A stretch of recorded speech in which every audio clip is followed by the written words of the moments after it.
In today's class, we are going to learn counting Canadian money. Here it is. The currency for the Canadian money is dollars. Okay, start from the lowest one. There are 5 types of coins are there which you can see on the screen. Okay, number 1 is nickel. The 5-cent coin we called it as nickel. Okay, 10-cent coin is called dime. Okay, and the next one is 25-cent coin is called quarter, and this coin we call it as, which is golden in color, we call it as loonie. It's of $1. And this coin which is of 2 shades, we call it as toonie. It means $2 coin. Now here are some coins, you have to just add them up.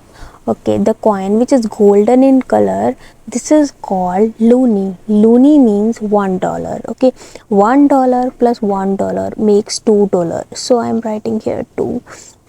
Now the coin which is the smallest one, this is called dime. Okay, the dime is always of 10 cents.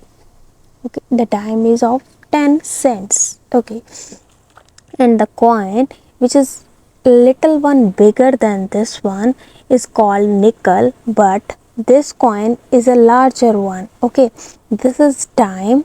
Okay, and this one we called it as nickel. Okay, and this one which is bigger than nickel is called quarter.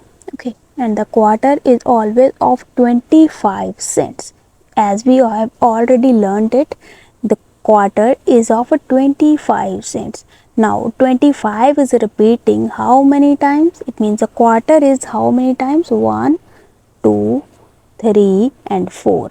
25 times 4 we get 100. Okay, 25 is repeating how many times? It's a 4 times. 25, 25, 25 and then again of 25. Here it is, I am writing here. Now just add them up, what we get? It's a 25, this 25 plus 25 make 50, and again this 25 and this 25 make 50 again. Okay, it means this 50 and 50 makes what? Make $1. Like in India, 50 paise plus 50 paise make 1 rupee. Okay, same like that in Canada, 50 cents plus 50 cents make $1. So finally what we get is, this is 2 and this makes 25 is repeating 4 times make $1. It means 2 plus 1 is 3. So finally we get $3.10 is our final answer.